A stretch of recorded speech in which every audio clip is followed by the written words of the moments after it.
everybody. Hello. So this is your video on alterations in mobility. As promised, it is a little delayed, but I did what I could do. Okay, I could do what I could do. So as I always mention, this is med surge. Okay, this is med surge. We are learning the alterations. Okay, in order to grasp and retain all of the information for your alterations, you need the A and P. You need the norm, right? How the body is supposed to function normally, right? What it consists of. So the anatomy and the physiology of this system. You need that down first before you can learn about the alterations and grasp everything that you need to know. So for alterations in mobility, it is your musculoskeletal system, right? Your musculoskeletal system consists of your bones, right? Your bones, your joints, your muscles, your tendons, okay? Key thing to know or to remember about your bones specifically, right? The structure, the growth plates, your short bones versus flat bones versus irregular bones, what those consist of. Your axial skeleton, right? Your head and the bones within your torso to the end of your spine, that's your axial. Your appendicular is everything else, okay? Everything else, right? So in between your joints, what do you have? You have that synovial membrane, right? Synovial membrane is right there, okay, in the middle or in between, okay, in between your bones, near your joints, to allow you to move, okay, to allow you to move so the bones aren't grinding together. It's a fluid-filled sac, okay, a fluid-filled sac in there to allow you to move, okay, to move correctly without any pain and allow your bones to prevent your bones from rubbing, okay? So we got that squared away. So speaking of your synovial membrane, I'm gonna just dive into synovitis, okay? This is inflammation of that synovial membrane, okay? Inflammation. Things that causes that inflammation can be like a contusion or a sprain. It could be repetitive motion, right? Rheumatological diseases, okay, which we will also go over one of those. Treatment for this is heat or ice. 20 minutes on, 20 minutes off. You guys learned your first aid, right? And anti-inflammatory agents, okay? Anti-inflammatory agents, these are your NSAIDs, all right? Your NSAIDs, non-steroidal anti-inflammatory drugs, all right? Even steroids. If your NSAIDs are not working to reduce that inflammation, they may give you a steroid, right? To also help to knock out the inflammation, okay? Manifestations of this is painful joints, okay? Painful joints that worsen when you move them, okay? They swell at night. And full extension of the joints, okay, is affected because that synovial membrane is swollen. So remember, so like my elbow, I have a synovial membrane in here, all right? If this starts to swell, do you think I'm going to be able to extend my arm fully? No, okay? It's going to be very painful as well, okay? Increased pain. Diagnostic studies for this or testings is an ultrasound, a possible MRI, and then an aspiration of that synovial fluid, okay? Aspiration, they're sticking a needle into that synovial membrane and injecting it out to test it, okay? Synovitis, that's synovitis, okay? Now moving on to arthritis, okay? Arthritis, if you break down that word, what does that mean? Itis, inflammation, arthri, joint, okay? Inflammation of the joint, okay? That's it, that's all. Inflammation of the joint. Okay, this will cause joint pain, stiffness, swelling, okay, and decrease the mobility as well, right? If it's swollen, if it's painful, you're not going to want to move it. Your patient is not going to want to move it, all right? It will make it stiff, okay? It's going to swell, as I mentioned, decrease the mobility. There are different forms of arthritis, okay? Like your rheumatoid arthritis, this would be your autoimmune disorder. Okay, rheumatoid arthritis is autoimmune. It is systemic, right? Versus like our osteoarthritis. Osteoarthritis is our degenerative, okay? It's degeneration. It slowly breaks down over time, okay? But we'll get into those a little deeper in a minute. So diagnostics testings for arthritis in general would be x-rays, right? X-rays of the affected joint, looking at the anterior and posterior views as well as lateral views with your x-ray. Ultrasound. An ultrasound also might be done to look at that synovial fluid, okay? To look at that synovial fluid to see if it needs to be aspirated as well. They will also do an arthrocentesis, okay? And sorry, not arthrocentesis, okay? To remove fluid as well, to test it, okay? So now, I mentioned RA, and I want to give you a little bit more on RA and things that you're going to see and things to look for in your patient. Okay, so as I mentioned, RA, rheumatoid arthritis, this is your systemic, this is a chronic systemic disease, right? This is an autoimmune, okay? It could affect any joints, okay, within your body system. This is the most serious form, okay? This can also lead to crippling your patients, okay? Your synovial membrane, for someone who has RA, the synovial membrane is swollen, okay? It has inflammation, and what is that again? Synovitis, all right?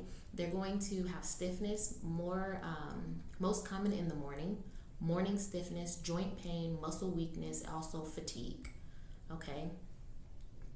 They may even have loss of appetite. The loss of appetite can stem from all of the pain that they're experiencing, okay? They will also have limited range of motion. Again, it hurts. It's swollen. They can't move it, right? They may have fever as well. Again, it's systemic, right? It's inflammation. It's triggering your inflammation response system in your body, okay? Medical management for this is to control the disease activity, to slow down the progression if you can, okay? In Pharm, you guys will learn, we'll go over like DMARDs, okay? These are medications that treat rheumatoid arthritis specifically.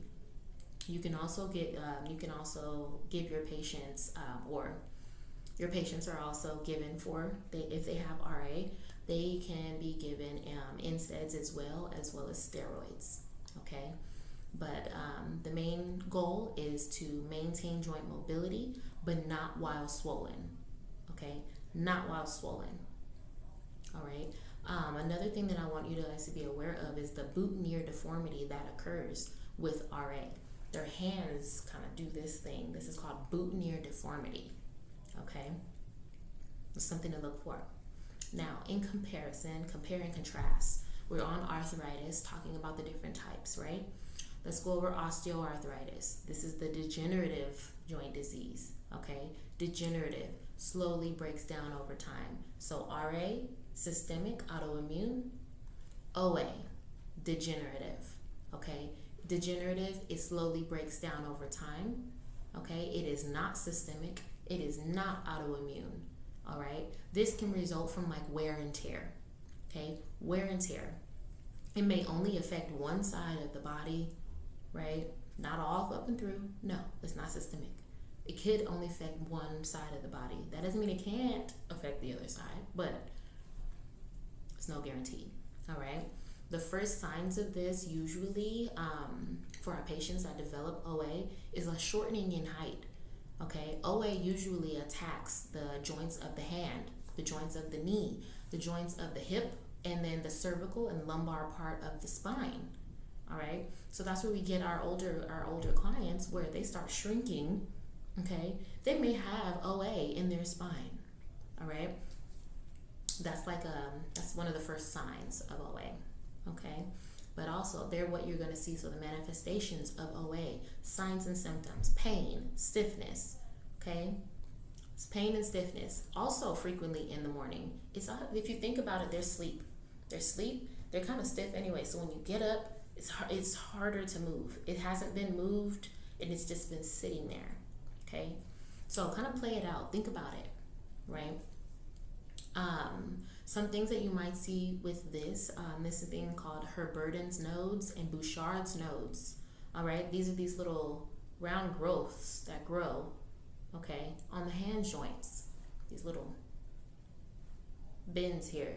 It'll be like a little round bump, okay? Those are Herboden's nodes or Bouchard's nodes, all right? You do want to encourage exercise, not when there is a flare, okay, or not when it's super swollen. So it's probably not advised in the morning. Again, why? Because morning stiffness, okay? So exercise, but you do want to encourage them to stay active. We want to maintain a good BMI, right? BMI 18.5 to 24.9. You want to maintain a good BMI. Reason being, right, that heavy weight, you're putting more weight, okay, on your joints. All right, so maintain a healthy BMI. This will also help prevention or help ease some of the pain if they already have developed OA. Okay, encourage them to maintain their ADLs. What else? Assess their gait. Okay, so if they have it in the knee, assess their gait. Is it preventing them from walking? Do they need a walker? Okay. Next thing that we're gonna cover. Let's see. We did osteoarthritis.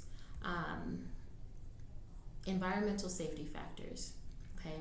A couple of things I want to touch on this before we continue on. Environmental safety factors. So your patient's environment. So say they're home. Say they're at home. Think about what are some environmental factors that I could advise my patient, or I can teach my patient about. So if they have OA of the knee, right? You've done an assessment of their gait and you see that they're unsteady. They now have a walker. Okay, what are some things that you're going to have them alter in the home to keep them safe?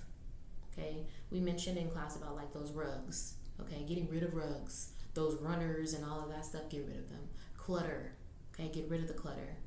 Right? Apply railing if needed. Right? Shower chairs and all of that. Okay. Safety considerations. That also goes under safety considerations. You're keeping your patients safe. And then education. You want to educate them about this so that they can make those healthy changes. If you have an obese patient that develops OA, you want to educate them on, not make them feel horrible, but you want to educate them on the why I am encouraging you to have a healthy lifestyle and to alter your diet and make it a goal for you to get back into a healthy BMI, okay? And then the outcome, like what are they going to see? If you do this, okay, you will see your OA either get better, right, or slow down the degeneration. It's not going to heal or go away, but it could slow the progression, right? All right, so fractures are next, okay? Fractures of your bones. There are different types of fractures, okay? It could be due to direct injury, right? Or pathological processes like cancer, okay? Cancer, osteoporosis, we will get there. Or even infection in the bone, all right? When a fracture is from direct injury, the break occurs at the site of the injury, right? So if I fell on my arm or fell on my elbow, okay, that's where the fracture is going to occur, okay? Direct injury, okay? What you do want to be mindful of is the fracture open or is it closed, okay? If it's open, we want to also be thinking about like infection control, right? Infection control, bleeding control, okay? Excuse me. So, mention your different types of fractures, okay? If you have not already viewed them, you have transverse, okay? Oblique, spiral, comminuted, okay? That's that shatter, all right? Avulsed, impacted. You have torus, and then you have green stick, okay? Green stick. The clinical presentation of this: pain at the fracture site, as I stated, swelling, tenderness, bruising, possible shortening of the limb, okay, deformity and or displacement, okay. Displacement would be it being moved from the original location, right? Excuse me. So, continuing on, a little bit more about your fractures here. Okay, fractures But let's talk more about like hip fractures. Okay, let's go into hip. Excuse me. Hip fractures and then hip arthroplasty. Okay, hip arthroplasty would be like a total hip replacement for a hip fracture. Okay, or an injury of the hip. All right. It's usually commonly performed when arthritis is involved, right? You have arthritis on the top of the femur and the acetabulum, okay? Or due to an actual fracture of from a fall, okay? They will need a total hip replacement, which is the medical term for that is a hip arthroplasty. Okay, some key things that I need you guys to remember about a hip arthroplasty is immobilization. Okay, immobilization. You need to keep the legs parallel at all times. Okay, parallel at all times. No adduction, no abduction all the way out here. Parallel, maybe shoulder length apart, straight.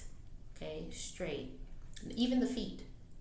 One of the feet should not do this, okay, or this. No, the feet need to stay like this as well. Stay upright. Okay, this can make it worse. Okay, before surgery and after surgery. Okay, they need to be parallel. Okay, legs and feet like this. All right, it can make it much worse. Or if you have say you have one of your patients, they come from having a hip arthroplasty and their foot drops. Now, guess what? They may have to go back into surgery to repair. Okay, so it is critical to keep them parallel at all times. Okay, even when they have special bedpans for them to use, like they're flatter. Okay, so you would log roll your patient, still keeping the legs straight. Get another person if you need to put that bedpan under there. When they are finally able to get up, guess what? It's still not over. They will be using a raised toilet seat. Okay, a raised toilet seat. Because even at the hips, they can't bend all the way down yet. All right. Your nursing interventions for a hip arthroplasty, vital signs, right? Vital signs, I&Os. Okay, monitor and treat their pain. Turn, cough, deep breathe. All right. Apply anti-embolism stockings if needed. Patient education. Maintain bed rest as indicated. They will be on bed rest for a long time. Again, that raised toilet seat, okay? And then your neurovascular checks, okay? Neurovascular checks consist of pulse checking for pulse, okay? So if they have say they have a right hip arthroplasty, okay? I'm gonna check their pedal pulses, right? I'm gonna check both. Not just one, not just the right side because they had the procedure on that side. I'm going to check both and compare, right? Making sure the pulse is there. Paresthesia, paralysis. Do they have any feeling? Are they feeling numbness, tingling? All right. Paralysis, can they move it? Okay. Can they move it at all? Polar temperature. Okay. What does polar temperature tell you? It is a red flag, but what does it tell you? Okay. The blood is not circulating. Right? It's cold. The extremity is cold. The blood is not getting down there. The blood is not circulating. Pallor tells you the same thing. Okay? Pallor if it's pale in color. Puffiness, swelling. Okay? That's your edema. And then pain. Okay? Pain is your next. Those are your neurovascular checks. Right? You need to do these. Next, your knee replacement. Okay? Knee replacement. So like a hip arthroplasty was the hip replacement, a knee arthroplasty, okay? Total knee replacement. All right, this is a replacement of the knee joint to restore the motion, to relieve pain, or to correct a deformity if there is one. All right, your nursing interventions, monitor and treat the pain. Same, turn, cough, deep breathe. Incentive spirometers. Okay, you guys learned about how to care for a surgical patient. Apply that. Right, this is a procedure that's taking place. Apply everything that you know about caring for a surgical patient to both knee and hip arthroplasty, okay? Aid in ambulation as indicated, all right, as indicated. And again, your neurovascular checks, okay? Neurovascular checks is important, very important, all right? So, Now let's get into your tractions. Okay, you have skeletal traction, you have skin traction. Okay, two. Skeletal traction, skin traction. Okay, your skeletal traction is exactly what it says. Skeletal traction, right? It is directly through the skeleton, okay? Through your bone. Skeletal traction. You have pins, needles, going directly through your bone to immobilize, right? To immobilize it. Excuse me. Let me find here it goes. So, skeletal tractions, they will stick like pins, needles, okay? They will stick it through the femur, the tibia, humerus, okay? Wherever they need to poke those pins through to immobilize the bone, okay, for healing, all right? That is the point of traction, to immobilize. Immobilize. I can't stress it enough, okay? Your skeletal traction, again, is directly through the skeleton, right, through the bone, okay? If you have something going directly through the skin, through the bone, these little pins, what are you going to be looking for? Okay, what are you going to be looking for at those pin sites, right? Signs of infection. It's open, right? It's open. So you're going to be looking for your signs of infection, okay? Now, your skin traction is outside the skin, okay? Outside the skin. So now we're going to be looking at making sure that the weights are being maintained, that they're not being moved. Skeletal as well. All of these weights should not be moved. The only people that should be moving these weights or managing these weights are the surgeons, okay? Now, Buck's traction, Buck's and Russell's traction. These are both skin tractions, again, outside of the skin for alignment, okay? Your Buck's traction is very common for your hip fractures, okay? Hip fractures. So, Buck's traction, you're laying straight. You may have a boot or something on one of your extremities with the weights connected to the end of the boot, keeping it aligned and immobile, okay? Keeping it aligned and immobile. So your Buck's traction, you're laying straight, legs are parallel, all right? Common for hip fractures. Why? Because the legs need to stay parallel, right? They need to keep them aligned and keep them immobile. So your Russell's traction is still outside the skin. This is still a skin traction, but now your leg is propped up a little bit. It may be propped up on a pillow, okay? Your knee is a little bent, right? And again, keep in mind, the whole point of these tractions is to align and stabilize the fracture, all right? Reducing the fracture part, pretty much, okay? It also can relieve pressure, maintain position, as I stated, prevent deformities, so allow it to heal and heal correctly, and it could also be used to relieve muscle spasms, okay? So, skeletal, applied directly to the bone, through the skin, right? It's used for longer periods of time, heavier weights, okay, on our longer bones, right? Our skin traction, applied outside the skin, okay, outside. Short-term use, lighter weights, okay, and you have Buck's and Russell's traction. Those are the two types of skin tractions, okay? There's your traction. I gave you some insight about tractions. A couple of things that I want you to prioritize and analyze is your management of pain, okay? Management of pain. Realize that your neurovascular status is compromised in this situation, right? And then the risk of an embolism, okay? The risk of an embolism. And you guys know what an embolism is, right? A clot that moves, especially when we're talking about our long bones, right? So, planning, goals, okay? You want them free from the complications, right? You don't want them having these complications anymore. You want to maintain your open airway, your ABCs, right? Airways, breathing, circulation, airway, breathing, circulation, okay? Maintain your open airway, maintain your circulation, your alignment to the bone. Again, that's the whole goal for these traction systems, skeletal and skin, okay? And then restore the previous level of function.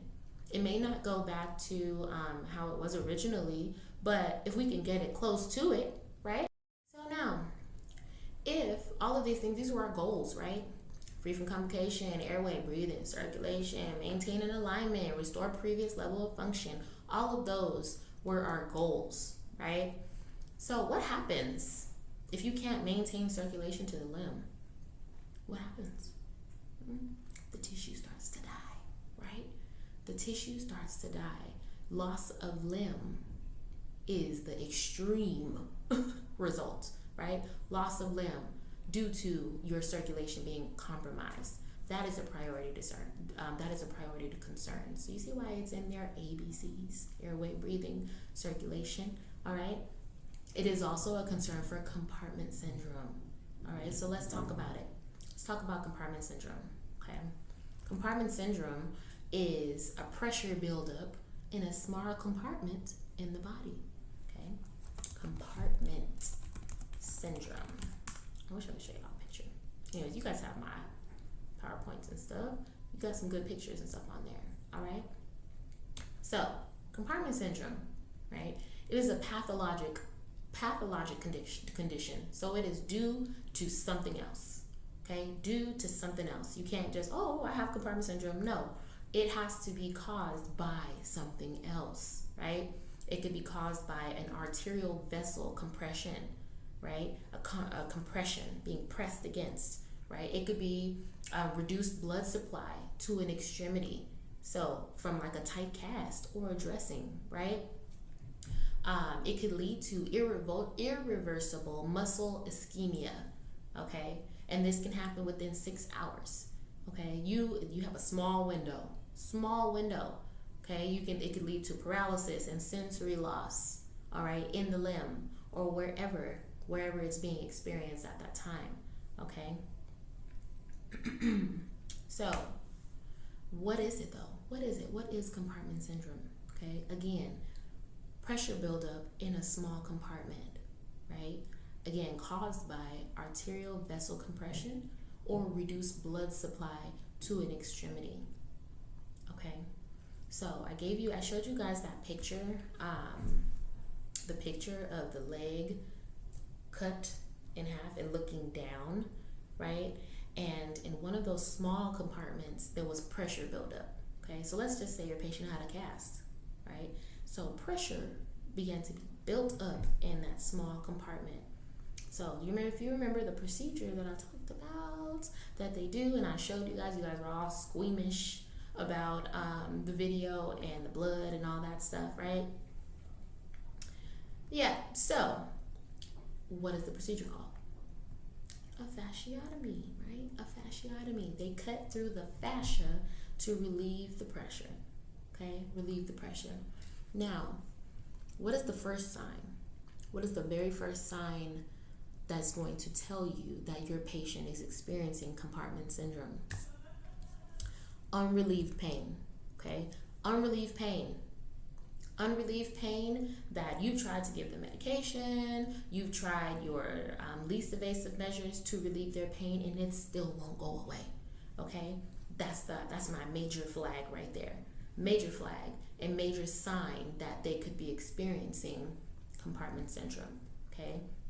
They will also be unable to flex their fingers and their toes, okay? Their extremity will be cool, their pulses will be thready or even absent, all right? Their extremity will also be pale. So do you see why your neurovascular checks are important? Okay, very important. This requires prompt intervention. Again, you only have a short window, small window, less than 6 hours, okay, before the tissue starts to die off, all right? And that fasciotomy, so scalpel, they cut it open, cut the fascia, okay? That is a fasciotomy to relieve that pressure in that small compartment, okay? Your nursing interventions: assess and control the pain, elevate the limb, okay? Elevate the limb, apply cold packs, and remove any constricting material. So if they do have the cast, if they do have a tight dressing on, remove it, okay? Your interventions is you're going to make sure, look for your signs and symptoms of infection, especially after that fasciotomy procedure, right? Especially after that, okay? That is your compartment syndrome. Okay? All right, so taking action. That is your action. Next, let's go into back pain. Okay? Back pain as a whole. Back pain is experienced along your spinal column. Okay? Causes of back pain vary. All right? Various different causes. All right? But we do know it impairs your strength. It could impair sensation. It could also impair reflexes. Okay? It can affect your nerve root and or spinal cord. Okay? Etiology and your risk factors. Disorder of your spinal structures. Okay? Any spinal disorders. Cancer, infection, inflammation. Okay? Any swelling that could be, swelling and pushing against that your spinal nerves. Okay? These are your risk factors, right? Your impact, the impact on your overall health. So imagine if you're experiencing back pain, how do you think it's going to affect you, right? It's going to affect your lifestyle a lot, right? Your life is definitely going to cause you to have lifestyle changes, okay? It's going to affect your ADLs. Depending on how severe in the cause, it could affect your mobility entirely. It can make you immobile, right? Definitely a disability, okay? We want to consider this and take into consideration our aging population, okay? Definitely. All right, so diagnostic studies for this, okay? X-ray, MRI, CT scan, okay? Stork test, Adams test, right? You can do a nerve conduction study, okay? Since it starts in your spine, right? In your spinal cord, they can test those nerves, all right? To see how they're working, right? Your role of the nurse, environmental factors, okay? Clients, they often present with no underlying cause of pain. Sometimes it's idiopathic. Idiopathic, they have no cause, okay? No reason why, all right? Which makes caring for the client with lower back pain a lot more challenging, okay? Lower back pain is one of the main reasons that adults leave the workforce, often at a younger age. Maybe it's your work, okay, your job, your form of work that is causing your back pain, okay, and then in that it results in like productivity loss, okay, loss of income, all of that, and again, so that's going to affect you psychologically, right? That still goes into your environmental factors as well. Our safety considerations, okay, physical activity may result in pain. All right, so if we have a patient that has back pain and they have physical therapy, what are we going to do? We're going to treat that pain first, right? Before physical therapy comes, if we know physical therapy is coming at 12 p.m., we're going to treat them and give them their pain medication at 11:30, okay? To make sure it kicks in so that they can have their pain medication before physical therapy gets there, okay? And they can reduce their pain with their physical activity, okay? Client education. Education for clients with lower back pain should include the importance of maintaining good posture, okay? Good posture, good exercise regimens, swimming, small walks daily, okay? Some form of exercise, okay, within your client's limits, all right? Strengthening the core muscles, right? Strengthening our core muscles will help lower the back pain, okay? Lower the back pain and reduce it from or prevent it from becoming chronic, okay? Your nursing process, again, your AAPI. So with all of these disorders, that is what I want you guys to use. When you're answering these questions, use your nursing process. Apply what you know, okay? And utilize your nursing process when looking at these questions and when answering these questions. You also want to take in consideration your ABCs, and safety, okay? ABCs, safety, all right? Last thing that I want to talk about really quick, okay? Amputations, okay? Amputation, a removal of a part of a limb or the whole limb, okay? So if my right arm was amputated, knock on wood, okay, it could be part, like below the elbow, or it could be the entire arm, right? And this can be due to like disease processes. This could be traumatic, okay, traumatic injury, a surgical amputation, okay, some causes peripheral vascular disease, okay, with those risk factors of smoking, diabetes, atherosclerosis, all right. The level of amputation is determined by your surgeon, and what they look for is tissue viability, okay. Tissue viability. Tissue viability is alive tissue, okay. Is it dead? Can this tissue, if I cut it off right here, can this tissue sustain, okay. The goal is to preserve as much tissue as possible, as much good tissue as possible when removing infected or necrotic areas or doing your amputation, okay? The impact on health, physiological, psychological, considering our aging population as well. There is this thing, phantom pain, okay? Sensation and pain on the limb that has been amputated, okay? This can lead to psychological and also physical problems, right? For your patient. They may look in the mirror and not like what they see, okay? Because it's not used to what they are seeing, okay? They may be down on themselves, thinking, oh, I'll never walk again, or I'll never swim again, and all of this. They do have prosthetics, right? Prosthetics, and people can live healthy lives, okay, with prosthetics. But it takes them a minute to get there. So it is our job as their nurse, right, to aid them, to help them get there, okay? Clinical presentation, decreased or absent perfusion to the extremity, all right? It will result in a pale or necrotic limb, okay? An absent pulse, area may not blanch, okay, when you press down on it.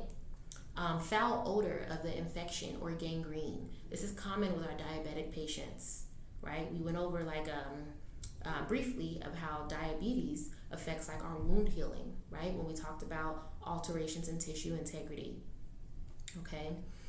Diagnostic studies for this, Doppler studies, okay? Doppler studies, kind of like that ultrasound, they get this and kind of go along to look at the blood flow, okay? Look at the blood flow. Is there any blood flow in this extremity, right? An invasive angiogram, okay? Ankle brachial index, okay, to determine the arterial disease in the limb, right?